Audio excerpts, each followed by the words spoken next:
ghetto de Varsovie et qui va témoigner aujourd'hui, Madame la députée Dorine Bergman, chère Laurence Patrice, adjointe au maire de Paris et membre du conseil d'administration du Mémorial, chère Astrid Panosian-Bouvet, députée de Paris, cher Patrick Pullman, que je ne vois pas encore mais qui va arriver, président d'Yad Vashem France, monsieur le grand rabbin Olivier Kaufmann, mesdames et messieurs les présidents de l'association, mesdames et messieurs.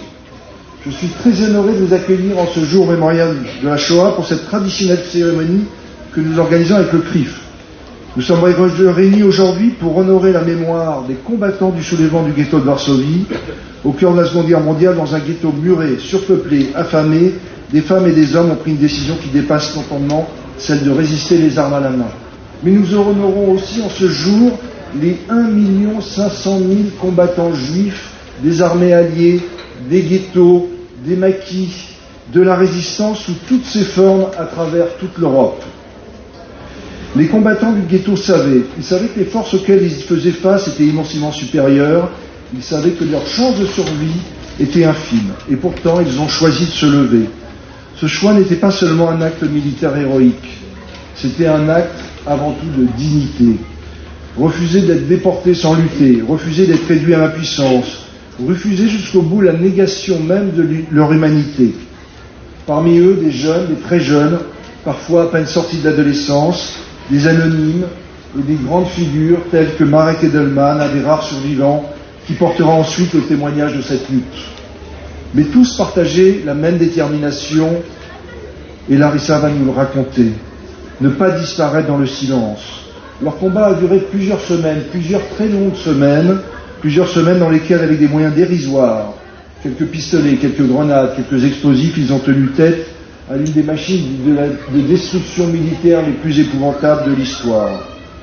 Ce soulèvement, bien qu'écrasé, a marqué des consciences. Il est devenu le symbole universel de la résistance, il est devenu un des symboles de l'âme héroïque du peuple juif en terre d'Israël. Mais c'est une résistance profondément humaine. Aujourd'hui, en nous recueillant, nous pensons bien sûr à ces combattants, mais nous pensons aussi aux centaines de milliers de femmes, d'hommes et d'enfants enfermés dans les ghettos, dont la vie a été brisée. Nous pensons à une culture, à une langue, le yiddish, à un monde qu'on a tenté d'anéantir et qui revit miraculeusement quelque part en Europe, surtout en Israël. Se souvenir, ce n'est pas seulement évoquer le passé, c'est aussi prendre la mesure de ce qu'il nous dit aujourd'hui, car l'histoire de la Shoah et des résistants juifs de toute l'Europe entière nous oblige. Elle nous oblige à rester vigilants face à toutes les formes de haine, d'antisémitisme, de racisme et de rejet de l'autre.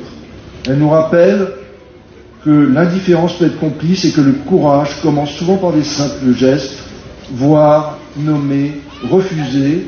Et à ce titre, je suis très heureux d'accueillir Jonathan Arfi, président du CRIF, qui incarne ces valeurs et qui porte ces valeurs auprès des pouvoirs publics, auprès des médias, en représentant si bien les Français juifs dans leur totalité. Je vous remercie.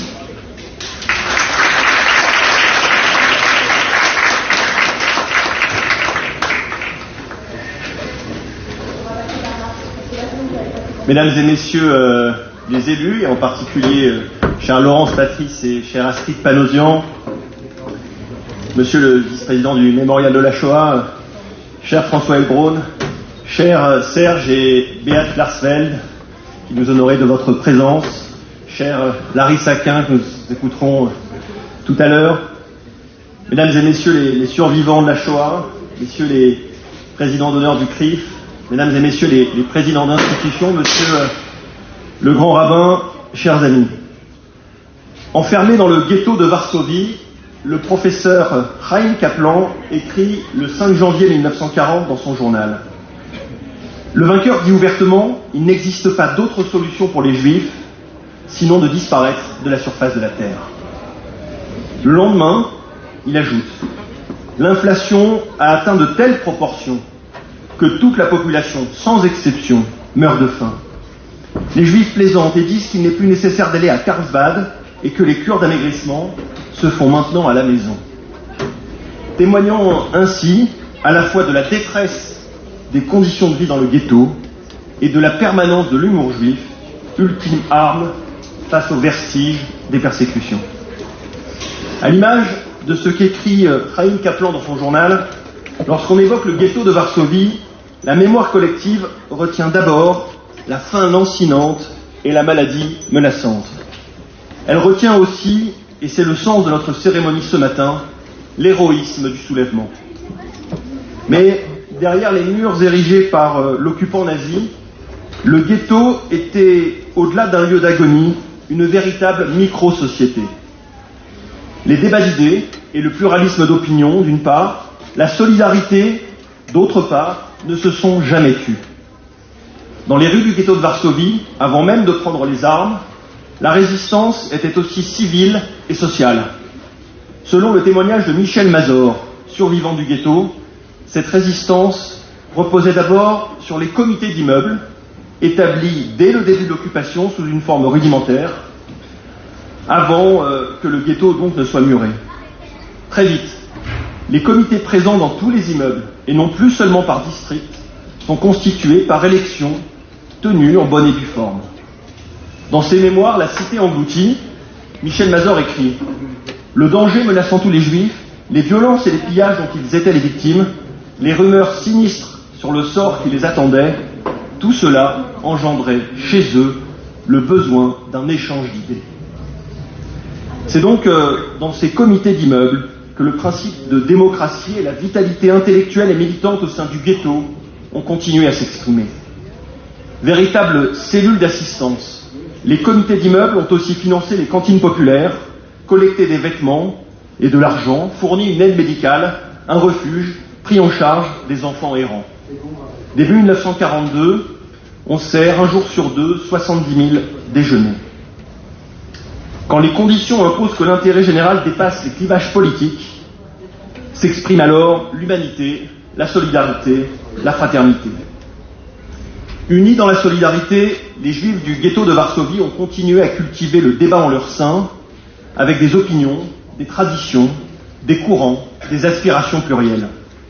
Le Bund, bien sûr, mais aussi les communistes, les sionistes de gauche du Poale Tzion, du Dror, de la Shomer HaTzaïr, les sionistes révisionnistes de droite inspirés de la pensée de Jabotinsky et son mouvement le Bétar, ou encore d'autres mouvements comme Mizrahi, synthèse entre l'orthodoxie et le sionisme, qui se distinguait de l'Agudat Israël, religieux mais non sioniste. La pluralité et le débat d'idées ont continué de s'exprimer aussi dans une presse clandestine de plus de 50 titres. Ces journaux étaient imprimés et diffusés illégalement et représentaient toutes les nuances politiques. Dans les cafés du ghetto, on lisait ces journaux et on s'affrontait verbalement avec la même passion et la même verve qu'avant-guerre. Cette pluralité a perduré pendant les 948 jours du ghetto de Varsovie, y compris donc, on le sait, quand sonne l'heure de la liquidation du ghetto et de la révolte. D'un côté, l'organisation juive de combat, dirigée par Mordechai Anielewitch, et de l'autre, l'Union militaire juive, l'élite militaire des sionistes révisionnistes. Jusqu'au bout, au-delà de la fraternité des armes, ils sont chacun restés fidèles à leur vision respective du monde, prouvant que même dans l'abîme, les idéaux, la liberté de conscience restent le dernier rempart de la dignité et de la liberté humaine. Mesdames et messieurs, cette persistance des clivages idéologiques nous lègue une question. Face à ce destin commun tragique, aurait-il fallu que les Juifs du ghetto uniformisent leurs pensées? J'entends là, au contraire, l'affirmation d'abord de leur force de vie et de leur irréductible liberté. L'héritage d'Emmanuel Ringelblum et de ses archives Onei Shabbos nous rappelle aussi cette leçon cruciale. Les archivistes du ghetto n'ont pas choisi de documenter seulement les persécutions et la mort qui s'annonçaient. Ils ont refusé que l'histoire ne retienne que le silence des victimes et ont rapporté, au contraire, la vitalité et le vacarme de la vie culturelle, politique, intellectuelle qui continuait à animer le ghetto. Aujourd'hui, honorer le ghetto de Varsovie, c'est célébrer ce courage immense de rester une société bruyante et démocratique quand tout l'univers commande de se taire. Les époques sont différentes et les menaces ne sauraient être comparées. Depuis le 7 octobre 2023, le peuple juif fait face à des ennemis déterminés en Israël comme en diaspora. Si certains poussent parfois au choix naturel, mais sans doute dangereux, du repli ou de l'uniformité, je crois, aujourd'hui comme hier, à la force de notre pluralité. À nous de porter aussi ce combat dans la société française, quand tant de décideurs semblent se résigner à une étrange défaite en 2027, face à des populismes qui prospèrent partout dans le monde, sur les peurs ou le sentiment de déclassement. Des martyrs et des héros du ghetto de Varsovie, retenons enfin aujourd'hui que la résistance, la vraie, l'insoumission, la vraie, n'ont pas peur du débat interne, n'écrasent pas les voix dissonantes. Voilà sans doute l'une des raisons les plus fondamentales pour laquelle ceux qui se réclament publiquement de l'insoumission, mais pratiquent les anathèmes et les chasses à l'homme, ne sont pas un mouvement de libération, quelle qu'elle soit, mais bien l'expression d'un parti clanique, fragilisant la démocratie. À chacun de nous, souhaitons que la grandeur d'âme des martyrs et des héros du soulèvement du ghetto de Varsovie inspire nos actions dans les temps agités que nous vivons. Je vous remercie.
Nous remercions le trio Yiddish Songs et nous appelons Joseph Finkelstein qui déclamera un poème de sa mère Genia.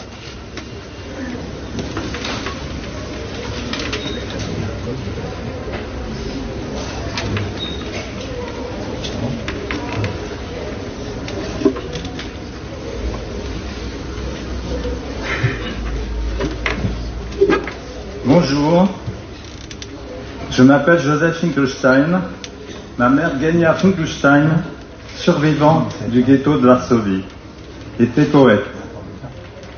Jeune, elle vivait avec sa famille dans le quartier juif de Varsovie, devenu très vite le ghetto. Son père Joseph meurt lors des premiers bombardements allemands sur Varsovie. Sa mère Rouma est déporté à Treblinka en 1942. Son frère, Heniek, à 20 ans, l'a fait sortir du ghetto la veille de l'insurrection. Il a combattu les nazis, les armes à la main, jusqu'à la mort. Kenya avait 15 ans et se cache dans des familles polonaises. Une fois en France, Genia n'a eu de cesse de témoigner du passé. En 1986, elle écrit un recueil de poèmes, Le cri du ghetto, qui obtient le prix de poésie de la ville de Paris. Elle milite de toutes ses forces pour l'instauration d'un jour de commémoration, Yom HaShoah, et agit contre l'installation des carmélites à Auschwitz. Elle nous a quittés il y a 8 ans, à 91 ans, après avoir témoigné une dernière fois au mémorial. Genia m'a transmis une injonction. Il faut lutter, toujours lutter, disait-elle, contre le retour de la peste brune, de l'antisémitisme et du racisme. Lutter toujours pour la liberté. C'est devenu mon combat quotidien aujourd'hui, plus que jamais. Dans son recueil Le cri du ghetto, elle se définissait ainsi. Poète suis-je devenu par les larmes de mon peuple assassiné, par l'indifférence du monde entier. Je n'ai plus personne devant qui pleurer, tous les miens disparus à jamais. Je voudrais vous lire maintenant un de ces poèmes intitulé « Survivre ». Nous étions peu nombreux, cachés dans des bunkers, en attendant notre fin. Elle était si proche, elle faisait de grands pas. Malgré ma détresse, je pensais à la survie parfois. Un jour, comme un petit chat, je suis sorti du bunker pour m'accorder une journée de trêve. Sur le toit, je suis monté pour voir si vraiment le monde s'était arrêté d'exister. Je voulais voir de mes propres yeux si le soleil existait, si la neige fondait, ou si c'était la fin du monde entier. Et je vis le soleil qui brillait, tellement fort comme un été, malgré la neige qui fondait. Nous étions à la fin du mois de mars, avant les grandes manœuvres, la solution finale. Et le soleil a réchauffé mon corps, et j'ai voulu croire à la survie grâce à lui. Ô ciel, fais les miracles des 1000 nuits, pour que nous restions en vie.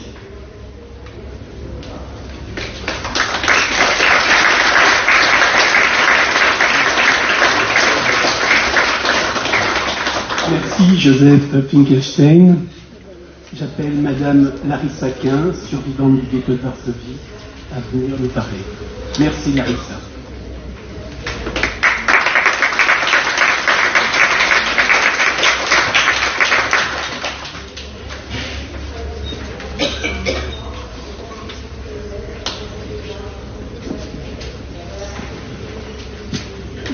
Nous avons raison de nous réunir pour commémorer ensemble le soulèvement du ghetto de Varsovie.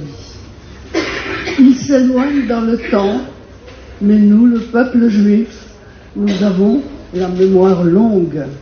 Nous commémorons des événements datant des temps pharaoniques, de l'occupation grecque ou romaine, de l'insurrection victorieuse des Maccabées, de la révolte tragique de Bar Kokhba.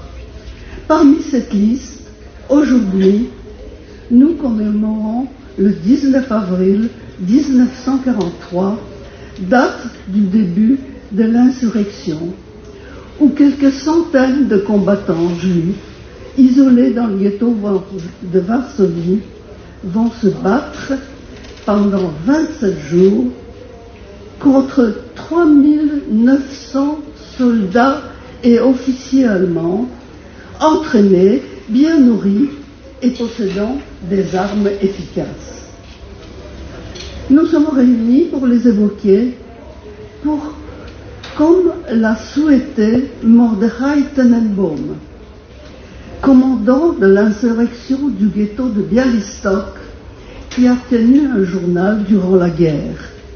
Il écrit « Nous ne mourrons pas, nous survivrons dans la mémoire de ceux qui nous survivront ».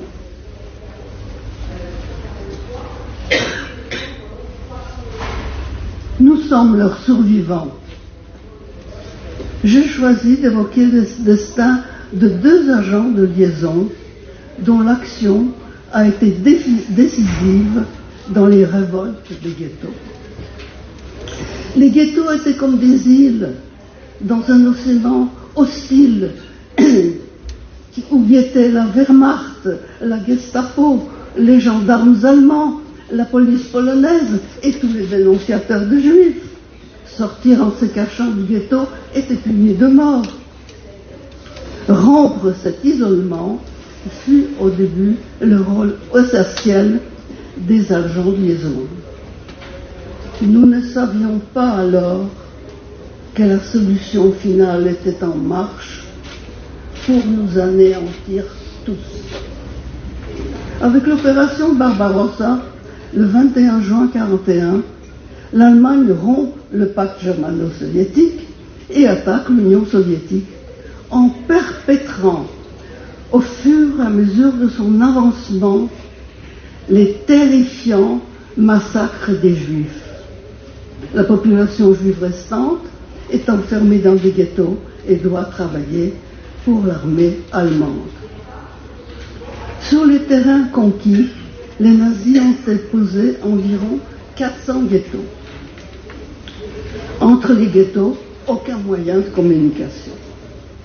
La jeunesse juive à l'époque était très politisée et leur mouvement était présent sur tous les territoires. Les centres se trouvaient à Varsovie, d'où partaient les messagers qui se rendaient dans les ghettos. Ils apportaient des informations, encourageaient le travail local d'enseignement, de l'organisation de séminaires, de préparation à l'Aliyah et apportaient les informations à Varsovie. Les agents de liaison transporteront les armes et les formules des bombes incendiaires et dirigeront des soulèvements. Ce fut le cas de Frumka Płotnicka. Son histoire est celle d'une enfant de Sztetl que la pauvreté de la famille a empêché d'aller à l'école. Pourtant, elle devint membre dirigeant du mouvement sioniste Dror. Elle est née en 1914 dans la région de Pinsk. La famille se compose de ses 2 parents et 5 enfants. Leur pauvreté est telle que seule la sœur aînée peut aller à l'école. Sous l'influence de son grand frère, Frumka adhère au parti sioniste Freiheit. À 21 ans, elle fait un stage au kibbutz Tel Hai à Bialystok. Elle s'implique tellement que l'année suivante, elle devient responsable du mouvement pour toute la région du Bialystok. Frunka devient si active qu'elle est désignée pour faire partie du comité central de son mouvement à Varsovie, devenu Dror. Elle se dévoue à ses camarades. Elle écrit dans une lettre « Sans le mouvement, je ne pourrais pas vivre ». Elle prépare aussi son alia. Mais le 1er septembre 1939, l'Allemagne attaque la Pologne qui est vaincue en 3 semaines. L'ordre nazi s'installe à Varsovie en ruine. Frunka va organiser le kibbutz du Dror en accueillant de nombreux émigrés sans logis. Elle commence ses déplacements dans la partie de la Pologne annexée par l'Allemagne. L'autre puis Bendine, qui va devenir une étape importante pour organiser le départ d'un milieu de jeunes vers la Palestine sous mandat britannique. Un des chemins traverse la Slovaquie, la Roumanie, puis Istanbul pour l'embarquement vers Israël, voyage très dangereux. Un autre moyen de sauver les jeunes est de les transférer à Białystok. Frunka reçoit une aide de la part d'un sergent de la Wehrmacht qui les transporte dans une camionnette. Les activités d'Anton Schmidt en faveur des Juifs finiront par être découvertes et il sera exécuté. En juillet 1942, le camp d'extermination de Treblinka est prêt. Il va engloutir 300 000 de ses habitants. Pendant la déportation, pendant les hurlements des soldats, les coups, les exécutions, 3 membres des mouvements sionistes, Hashomer Hatzaïr, Akiba et Dror, créent l'organisation juive de combat. Ils ont 2 revolvers. Pour l'organisation juive de combat, l'essentiel est de se procurer des armes. Et Frunka fut la première à les introduire dans les ghettos de Varsovie. Aryeh Wilner, agent de liaison du Hashomer Hatzaïr envoyé sur le côté arien, a pour mission d'entrer en contact avec la résistance polonaise pour obtenir des armes. Ces contacts ont été très décevants. Le 21 août 1942, il parvient à se procurer 5 revolvers et 8 grenades que Frunka a pour mission de transporter dans le ghetto. Elle les place dans le fond d'un panier qu'elle recouvre de pommes de terre. Elle rejoint le groupe assujetti au dur travail obligatoire du ghetto qui part le matin et le soir retourne au ghetto. Les passages sont soumis au contrôle des gardes. L'Allemand ordonne à la femme juste devant Frunka de vider son panier par terre. Frunka attend son tour. Son tour vient. L'Allemand plonge sa main dans son panier, mais n'atteint pas le fond. Frunka peut passer. Il faut imaginer la joie et l'espoir que ces quelques armes apporteront à l'organisation juive de combat. Frunka est envoyé à Bendine, à 300 km de Varsovie. Le Dror lui a assigné une triple tâche: organiser la résistance armée, communiquer avec les autres ghettos, informer le monde de l'extermination des Juifs en Pologne. Sur place, les conditions locales de survie sont épouvantables. Frunka cherche à enfermer le monde de cette situation de détresse.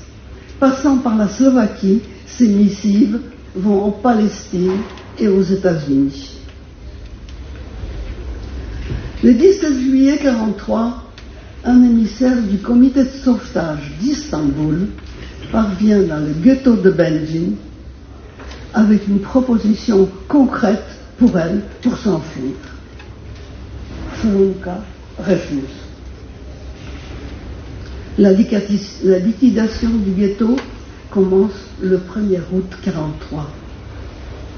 Le 3 août, les Allemands découvrent le quartier général des combattants, ils incendient l'endroit et massacrent les insurgés. Slonka avait 29 ans.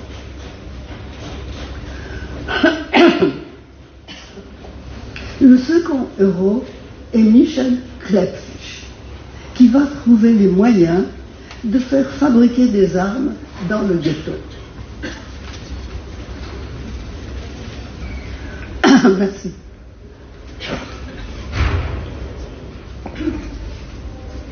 Merci beaucoup. Michel Klepfisch avait des difficultés pour poursuivre ses études, mais ce n'était pas pour des raisons économiques comme pour Slonka. En Pologne, l'antisémitisme régnait dans les universités. Il s'est traduit par l'instauration d'un numerus clausus, les universités n'acceptant que 10% d'étudiants juifs. Les étudiants polonais du ONR voulaient leur imposer des bancs séparés que refusaient les étudiants juifs qui restaient debout pendant les cours. Les professeurs qui s'opposaient à cette ségrégation étaient insultés. La violence s'accroissait au point qu'en 1936, les bagarres à l'école polytechnique de Varsovie étaient quotidiennes. Pendant ses études, Michel Klepfisch travaille à temps partiel, en secret, dans une petite entreprise de mécanique. Dans le club sportif du Bund, il rencontre Rouchka, employé dans l'importante bibliothèque Grosser, et ils se marient. En 1939, Michel reçoit son diplôme d'ingénieur. Il est engagé dans l'entreprise où il va maintenant travailler à temps complet. Mais le 1er septembre, c'est la guerre. L'occupation et l'ordre nazi, la ségrégation des Juifs par le brassard, puis l'enfermement dans les ghettos. Le jeune ingénieur Michel Klepfisch parvient, hors du ghetto, à avoir des contacts avec des militaires du génie polonais. Il apprend les formules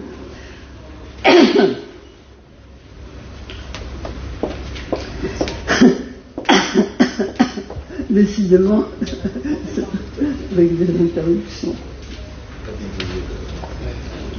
Oui, mais où est-ce que je mets là? Non, parce que...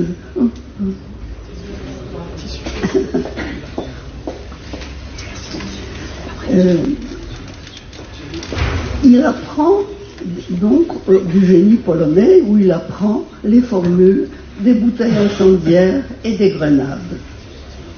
Il va se procurer des caissettes de nitrate de potassium et des bidons de pétrole et les introduira dans le ghetto. Michel est secondé par la contrebande existante entre le ghetto et le côté arien qu'il faut grassement payer. En plein jour, Michel s'assied califourchant sur le mur. Du côté arien, des hommes courent et lui tendent qui une caissette, qui un bidon de pétrole. Michel le transmet aux mains qui les attendent dans le ghetto. En quelques minutes, 200 litres de carburant et du nitrate de potassium y sont réceptionnés. Commence, dans les caves, la fabrication des bouteilles incendiaires, des cocktails Molotov, des grenades.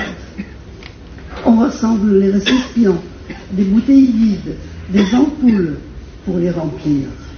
L'organisation juive de combat possède le 19 avril 1943 2000 cocktails Molotov et 2000 grenades à main. Ce que fait Michel le jour d'après, le 20 avril, c'est Marek Edelman, un survivant de la révolte, qui nous le raconte. Nous ne voyons pas comment Michel Klettfisch se jette sur une mitrailleuse en train de nous arroser de derrière une cheminée. Nous voyons seulement le passage devenu libre. Quelques heures plus tard, après que les Allemands se soient repliés, nous retrouvons le corps de Michel Klettfisch, criblé comme une passoire par 2 rafales d'armes automatiques. Marek Edelman et d'autres combattants enterrent son corps dans la cour de l'immeuble. Nous ne devons jamais les oublier.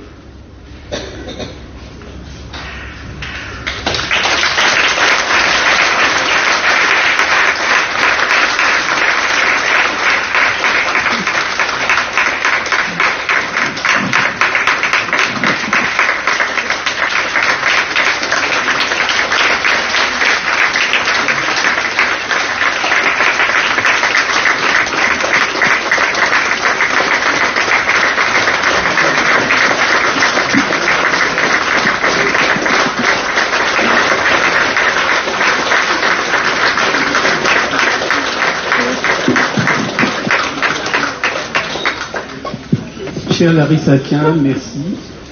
J'appelle pour évoquer le rôle de la résistance dans le ghetto de Varsovie et en particulier le rôle des mouvements de jeunesse, les 2 membres de la Chamer Al-Tahir, Alexia et Solal.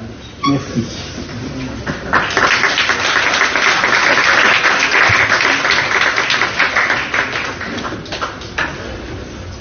Mila 18. Peut-être que ça ne vous évoque rien, mais c'est pourtant là que tout a commencé. Un simple bunker. Des jeunes comme nous, plus jeunes encore. Une idée naissante de révolution. Une peur bleue de l'injustice et une vision du soulèvement, plus forte que tout le reste. Mila 18, c'est là que tout a commencé. Et lorsqu'on a réfléchi à ce dont on voulait vous parler aujourd'hui, un seul nom s'est imposé à nous. Celui de Mordechai Anilevich. Mordechai Anilevich, c'est d'abord un jeune homme. Un jeune homme comme nous, comme vous, comme moi. Né en 1919 en Pologne, il grandit dans un monde où être juif devient peu à peu un danger. Très tôt, il s'engage dans un mouvement de jeunesse. La Chamer Al-Tahir. Très tôt, il apprend que la jeunesse n'est pas une faiblesse, mais une force. Quand le ghetto de Varsovie est créé, il ne fuit pas. Il organise. Il rassemble. Il résiste. À seulement 23 ans, il devient le chef de l'organisation juive de combat. À seulement 23 ans, il choisit de ne pas subir l'histoire, de ne pas être un simple spectateur, mais de la défier, de résister, d'en être un acteur. Et en avril 1943, lorsque les nazis entrent dans le ghetto pour le liquider définitivement, il mène la révolte. Toutefois, on ne porte pas l'entièreté d'une communauté seule. Yitzhak Zuckerman, le numéro 2, membre de notre mouvement, a lui porté le poids du ghetto comme un objet de mémoire. Après la Shoah, alors que son ami s'éteint, après une nuit de répression sanglante, lui survit. Ayant vécu la libération pour transmettre ses mémoires, Zuckerman part avec un héritage lourd en 1981. Sans lui, nous ne pourrions pas vous raconter cette histoire. Même dans l'ombre, il apportait la lumière pour nous éclairer dans le brouillard. Dans une société qui tend à étouffer l'histoire. Une révolte sans illusion de victoire. Une révolte sans espoir de survie. Mais une révolte pour l'honneur, pour la dignité, pour l'humanité. Et pourtant, la révolution, ce n'est pas seulement renverser un pouvoir. La révolution, ce n'est pas seulement gagner une bataille. La révolution, c'est refuser de disparaître. Parce qu'au fond, ils savaient qu'ils ne gagneraient pas militairement. Ils savaient que leur chance était presque nulle. Mais ils ont choisi de se lever quand même. Pourquoi ? Pour laisser une trace. Pour dire au monde, nous avons existé. Pour prouver que même condamnés, ils restaient libres. Et cette liberté, elle est arrivée jusqu'à nous. Car la véritable révolution, elle est là. Elle est dans le fait que nous continuons d'exister. Elle est dans le fait que, des décennies plus tard, nous sommes encore là. Debout, présents, vivants. Devant vous, à parler d'eux, à raconter leur histoire, à porter leur mémoire. Nous sommes la preuve que leur combat n'a pas disparu. Nous sommes la preuve que leur voix n'a pas été réduite au silence. Et quelque part aujourd'hui, en prenant la parole, en refusant d'oublier, Nous poursuivons leur révolution. Nous le ferons aussi à travers les générations à venir. Mordechai Enilevitch, car vous l'aurez compris, ce n'est pas n'importe qui. Et lui aussi, il portait cette chemise bleue. Mais plus que cela, il portait une chultza. Et une chultza, ce n'est pas un simple vêtement. C'est un héritage, c'est une mémoire vivante, c'est une promesse silencieuse. Une promesse de valeur, une promesse de solidarité, une promesse de courage. Car cette chemise bleue, elle a été portée dans les moments de lumière, mais aussi dans les heures les plus sombres. Elle a été portée par des jeunes qui rêvaient, même sans dormir. Ces mêmes jeunes qui ont porté toute une communauté, alors qu'ils n'avaient nulle part où s'accrocher. Alors aujourd'hui, si nous la portons, ce n'est pas un hasard, c'est un choix. Un choix conscient, un choix fort. C'est notre manière de dire, nous n'oublions pas, nous continuons. Et c'est aussi pour cela que nous en sommes fiers. Fiers de ce qu'elle représente, Fiers de ceux qui l'ont portée avant nous, fiers d'être à notre tour. les porteurs de cette histoire. Et cette histoire, elle ne se porte pas seulement dans nos mots. Elle se porte aussi ici. Sur cette chultza, sur ma chultza, sur notre chultza. Cette fleur jaune, cette jonquille, symbole de la révolte du ghetto de Varsovie. Une simple fleur, pourtant un symbole. Parce qu'elle est née là où rien ne devait pousser. Parce qu'elle a germé dans un monde où même manger relevait du rêve. Dans un monde où survivre était déjà un combat. Et malgré tout, elle a fleuri. Comme eux, comme leur courage, comme leur révolte. Aujourd'hui, en la portant, nous ne faisons pas que nous souvenir. Nous faisons vivre cette révolte. Et au cœur de ce ghetto, il n'y avait pas seulement des combattants. Il y avait aussi des soldats de la transmission, des éducateurs, des hommes qui résistaient autrement. Comme Janusz Korczak, médecin, pédagogue, il dirige un orphelinat dans le ghetto.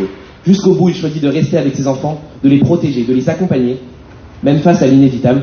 Dans son journal du ghetto, il écrit « Je voudrais mourir conscient et lucide. Je ne sais pas ce que je pourrais dire aux enfants en guise d'adieu. J'aimerais seulement leur faire comprendre qu'ils sont libres de choisir leur voie. Libres. » Même enfermés, même condamnés. C'est peut-être ça, au fond, la plus grande forme de résistance. Et quelque part, ce combat nous concerne directement. Parce que nous aussi, à notre manière, nous sommes des éducateurs. Pas dans un orphelinat, pas dans un ghetto, mais avec la même responsabilité. Celle de transmettre en un cercle vertueux, où les jeunes pourront à leur tour porter la voix de ces soldats du savoir.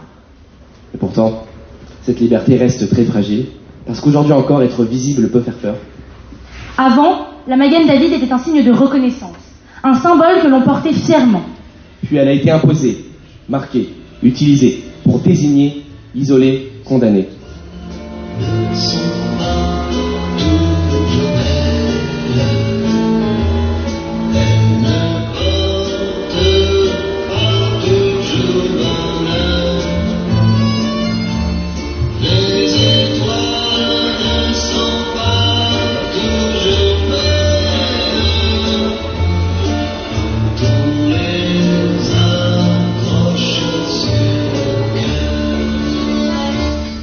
Les étoiles ne sont pas toujours belles quand on les accroche sur le cœur. Une phrase simple, presque innocente, et pourtant bouleversante. Parce qu'elle renverse tout. Une étoile, normalement, c'est ce qui guide dans la nuit. C'est ce qui éclaire quand tout est sombre. C'est ce vers quoi on lève les yeux pour rêver, pour espérer. Une étoile, c'est beau. Une étoile, c'est libre. Mais ici, tout bascule. Cette étoile, on ne la choisit pas. On ne la porte pas pour ce qu'elle représente. On la subit.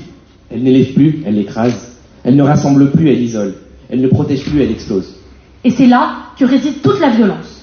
Pas seulement dans le geste, mais dans ce qu'il transforme. Transformer en symbole de lumière, En marque d'exclusion, transformer un signe d'identité, en condamnation publique, transformer ce que l'on est, en ce pourquoi l'on est rejeté. C'est une inversion totale du sens, une déformation de l'humain.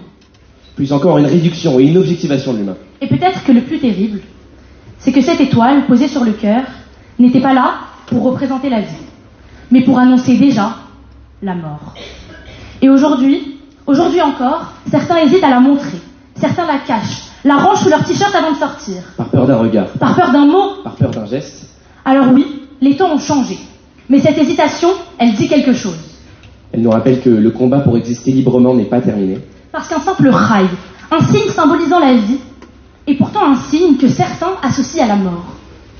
Et au fond, il ne faut jamais oublier une chose. Ceux dont on parle aujourd'hui, ce n'étaient pas des héros au départ. C'était des jeunes comme nous, des jeunes comme vous, Des jeunes qui avaient peur, des jeunes qui doutaient, des jeunes qui n'étaient pas prêts, mais qui ont choisi d'agir quand même. Ils n'ont pas attendu d'être forts, Ils n'ont pas attendu d'être nombreux. ils n'ont pas attendu d'être prêts. Ils ont décidé que le moment, c'était maintenant. Alors la vraie question aujourd'hui, elle est pour nous. Et nous, qu'est-ce qu'on fait de cet héritage? Et nous, qu'est-ce qu'on choisit? Se taire, Ou parler, détourner le regard, ou assumer, subir. ou résister. Parce que leur combat ne s'est pas arrêté. Il a simplement changé de forme. Leurs armes, c'était des revolvers. Les nôtres, ce sont des mots, des choix, du courage au quotidien. Être jeune aujourd'hui, ce n'est pas être trop petit pour agir. Être jeune aujourd'hui, c'est avoir la responsabilité de continuer. Continuer à se souvenir, à transmettre, continuer à refuser l'indifférence. Parce que tant que nous parlons d'eux, ils ne disparaissent pas. Tant que nous portons leur mémoire, ils vivent encore. Et tant que nous restons debout, leur révolte continue. Alors Mila 18, ce n'est pas seulement un lieu du passé. C'est une promesse. Une promesse que nous faisons aujourd'hui. Celle de ne jamais oublier. Celle de ne jamais se taire. Celle de continuer. Razak de Max.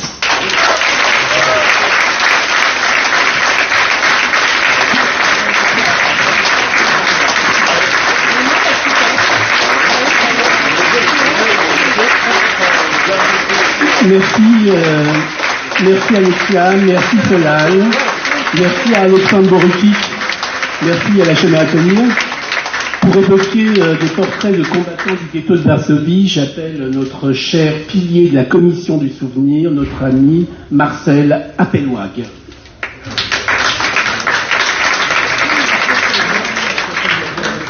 Allez, vas-y. Merci.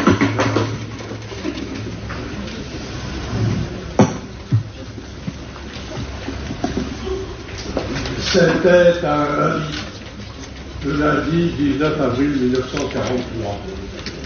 83 ans aujourd'hui, lundi.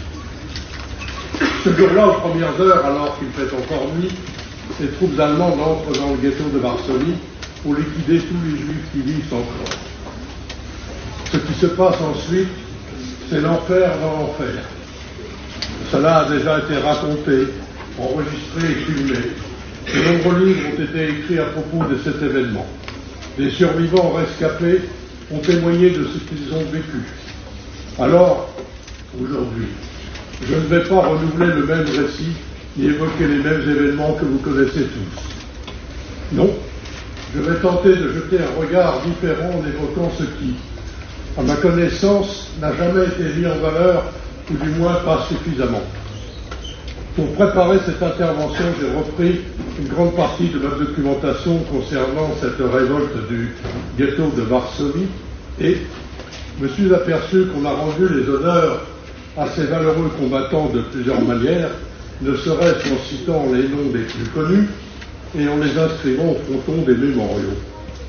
Mais que parmi ces combattants, environ 1 millier, on a un peu oublié de citer les femmes. Or, le nombre des femmes qui ont participé et combattu à égalité avec les hommes, c'est environ le tiers de ce millier. Aujourd'hui, j'ai pensé qu'il était temps de les faire émerger en rappelant leur nom, du moins celui de celles que j'ai pu retrouver. J'utilise l'ordre alphabétique afin d'apporter à chacune d'elles la même valeur indépendamment de ce qu'elles ont pu faire. Malka Alterman, Toussia Altman, membre de la Chomère, envoyé côté à rien pour collecter de l'argent. Alina Askenazi Ongelhach, combattante au sein de l'Union militaire juive. Zora Baram, colportage de la presse clandestine. Frania Beatus, combattante dans l'OJC. Ronke Berman, Tosia Berman, Nesia Kuke, Tobeya Davidovich, agent de liaison du Bund, Wanda Elster Rottenberg, Fagele Petermin Peltel dit Valka, agent de liaison combattant, survivante à l'émigrera à New York. Estera Frankel, combattante au sein de l'Union militaire juive. Mira Fouchrer, combattante dans l'OJC, morte rue Mila. Uke Fellman, combattante arrêtée déportée à Auschwitz. Irena Gelbart, Zoska Goldblatt, colportage de la presse clandestine. Anshe Gutmann, action clandestine. Myriam Honsdorf, Ruth Entmann, Yardena Ozenberg, Mira Ibiska, Salke Kamien, Ziuta Klenman, Kluva Krystal Nissenbaum, colportage de la presse clandestine.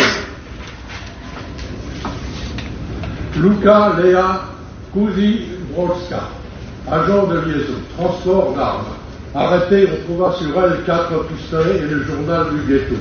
Prise pour une Polonaise non juive, elle est déportée à Auschwitz et meurt à 26 ans. Margalit Landau, combattante morte dans le bunker du 18 rue Mila. Zipporah Lehrer, membre de la jeunesse sioniste, travaillait avec Korczak, combattante, tuée le 3 mai 1943. Yaffa Levenberg, Alima Lishvik, colportage de la presse clandestine. Zivia Lubetkin, membre du DROR, chef dans l'organisation de l'OJC. Survivante, elle épousera Yitzhak Zuckerman dit Rosset et ils émigreront en Israël où ils fonderont le kibbutz Bet Laomer à Getao. Alina Margolis, combattante, elle épousera Marek Edelman et tous deux resteront en Pologne où Marek deviendra cardiologue.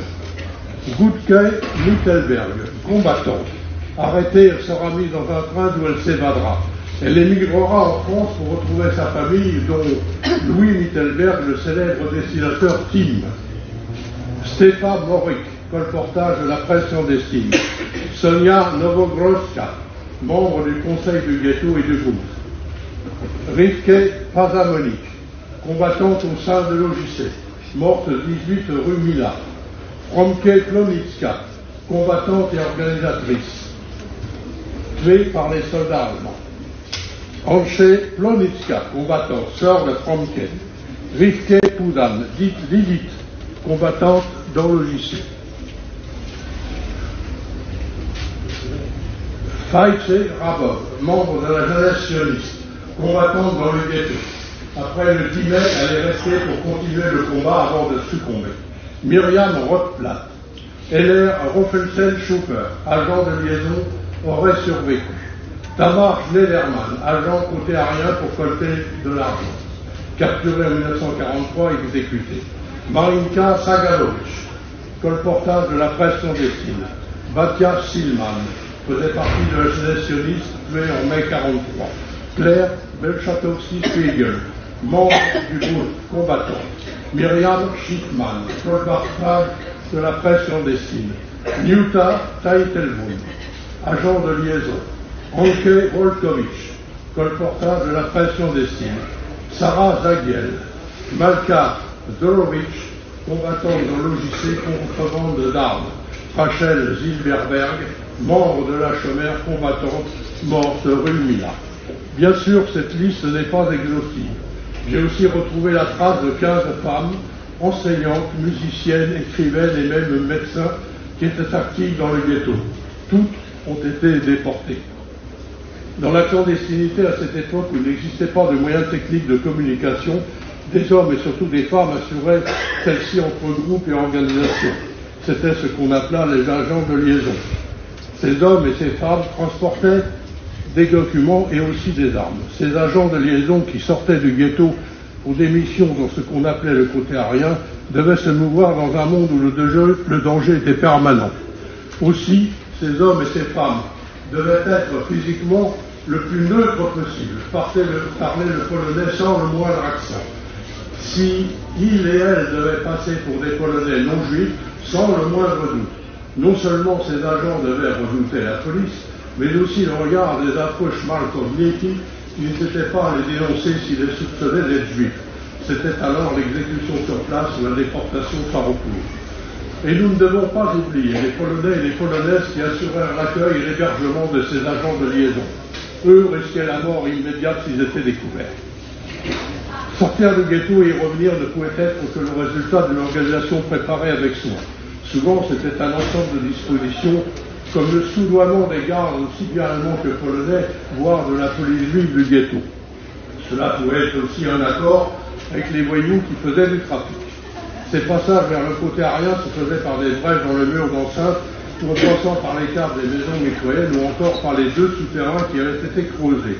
L'un de ces souterrains partait des 76 de la rue Leschneau et débouchait rue Aubrodora. L'autre, je n'ai pas retrouvé le lieu. Tous les agents de liaison ne furent pas des femmes, mais celles qui assurèrent ces missions montrèrent un courage qui mérite largement qu'on pense à elles et qu'elles soient portées à l'honneur des combattants de la révolte du ghetto de Varsovie. C'est ce que j'ai voulu faire aujourd'hui.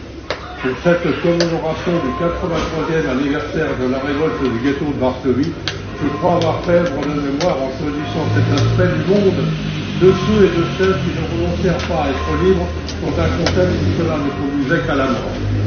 Je veux conclure en disant une phrase en yiddish que je prononce mal, mais je prends le risque. Soldei zrun kenmol nicht parvin. Soit en français, que votre souvenir ne s'efface jamais. Dziękuję bardzo. Je vous remercie.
propose sa vie aux morts.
Je vous propose d'écouter Monsieur le Grand Rabbin Olivier Kaufmann pour El Malech HaChamim et le Kaddish.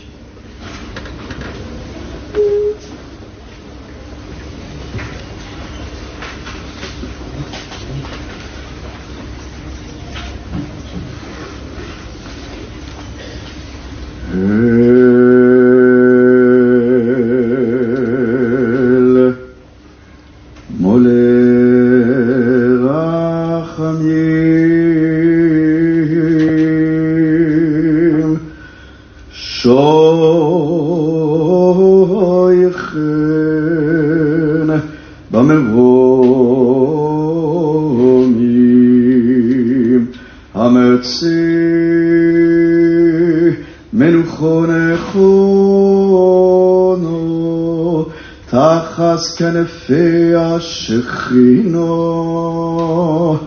במעלוס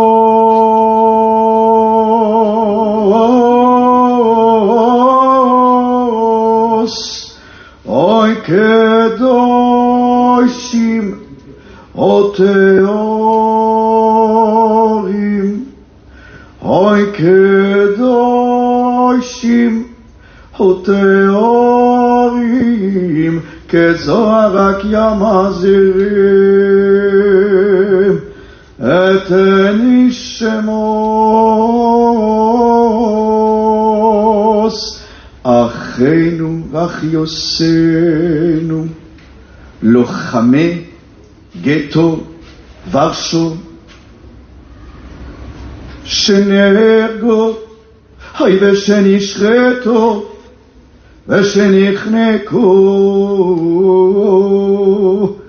כולם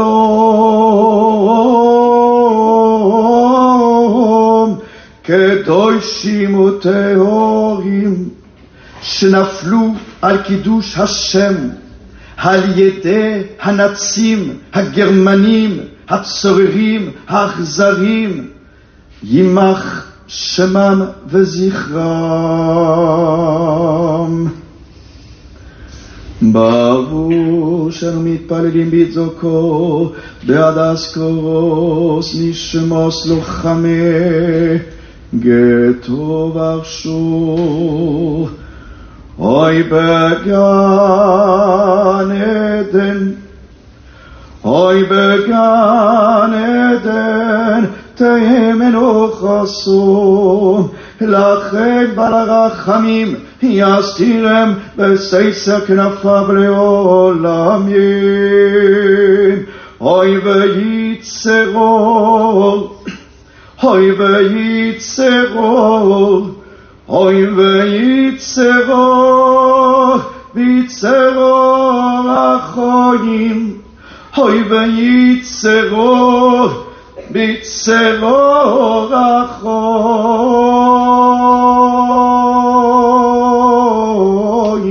את נשמתו אדוני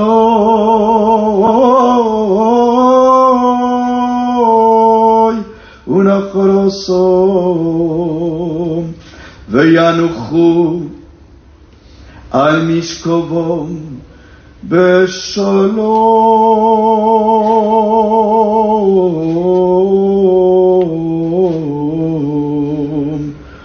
ונאמר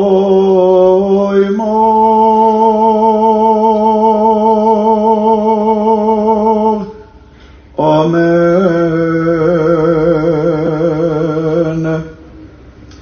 Éternel, toi qui tiens entre tes mains l'âme de tout vivant et le souffle de tout mortel, nous venons rappeler devant toi aujourd'hui la mémoire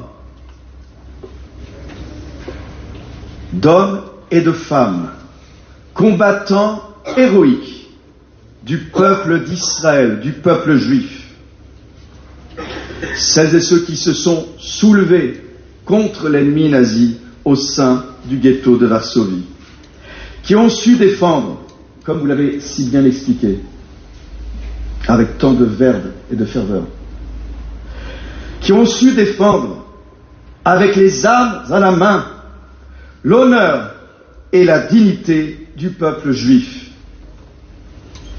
Par cette prière que nous exprimons tous et toutes ensemble pour l'élévation de leurs âmes, nous demandons à la Providence de les recouvrir de ses ailes à jamais.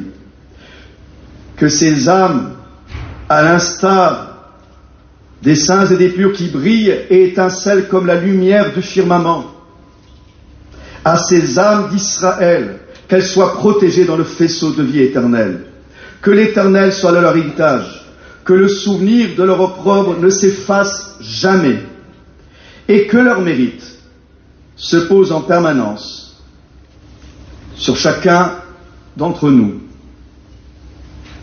sur nos enfants,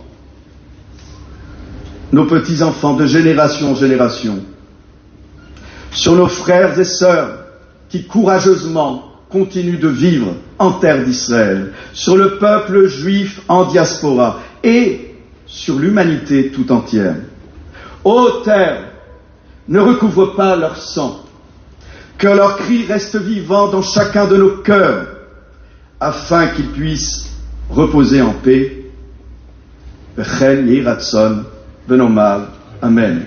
Nous allons ensemble faire le Kaddish, qui n'est pas la prière de mort, mais qui est une sanctification de la vie à travers notre présence et notre capacité à garder en nous cette mémoire faite de chair et de sang.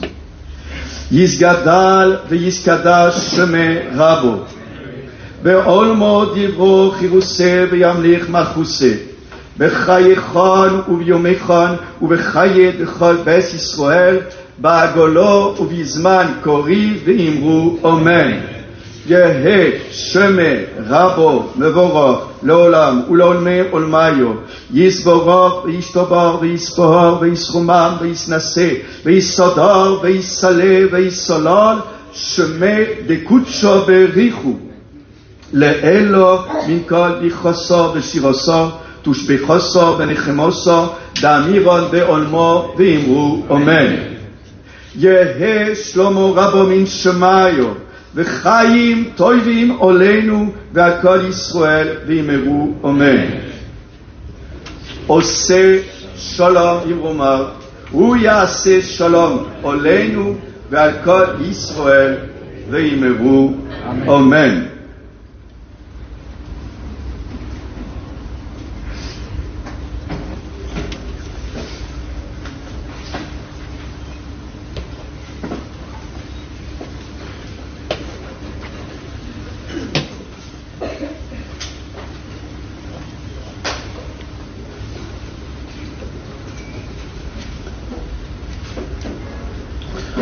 Je vous propose de clôturer cette cérémonie par l'hymne du ghetto de Vilnius et de la résistance juive, Zanik Kemoy, par Talila. Je vous remercie, Talila.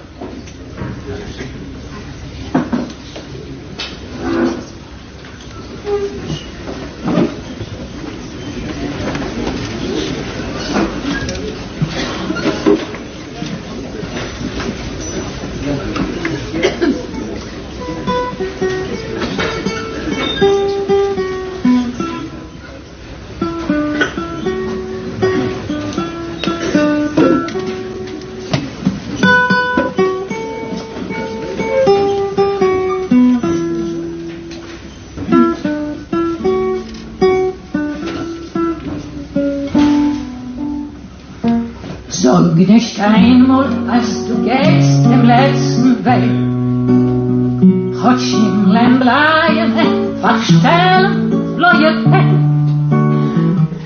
Kommen wird noch unser ausgewählter Schock. Es wird erbeutern unser Traum, wir seinen Druck. Kommen wird noch unser ausgewählter Schock. Es wird erbeutern unser Trott, seinen Duck. Von grünem Palmenland bis weißen Land von Schnee. Wir kommen an mit unserer Bein, mit unserer Weih.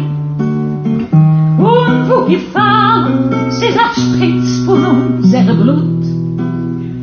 Sprotzen wird nach unserer Gure, unserer Mut. Und wo gefahren, sie sagt Spritz von unser Blut.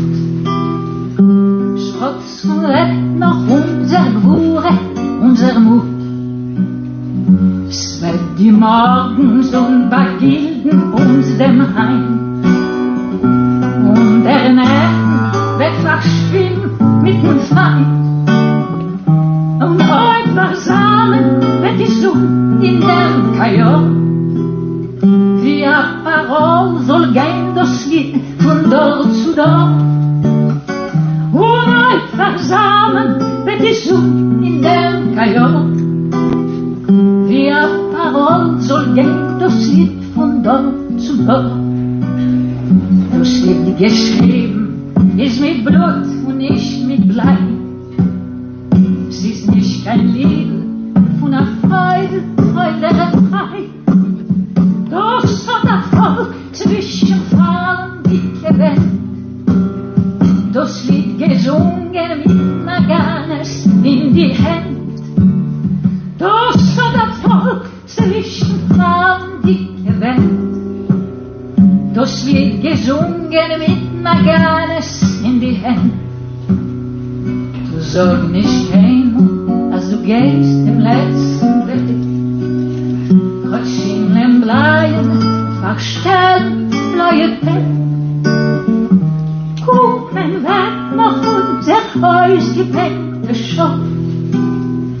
Es wird erfoltern unser Trott, wir seinen Lock. Kommen wird noch unser ausgeprägter Schock.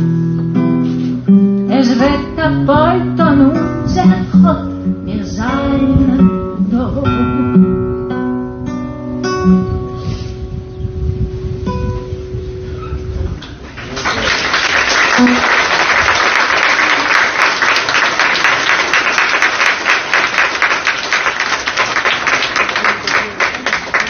Au nom du CRIF, je voudrais remercier tous les participants, je voudrais remercier tous les intervenants, et en particulier la jeunesse avec la Chemin Tzaïr, mais aussi je voudrais saluer aussi la présence d'une délégation du Bétar cette année.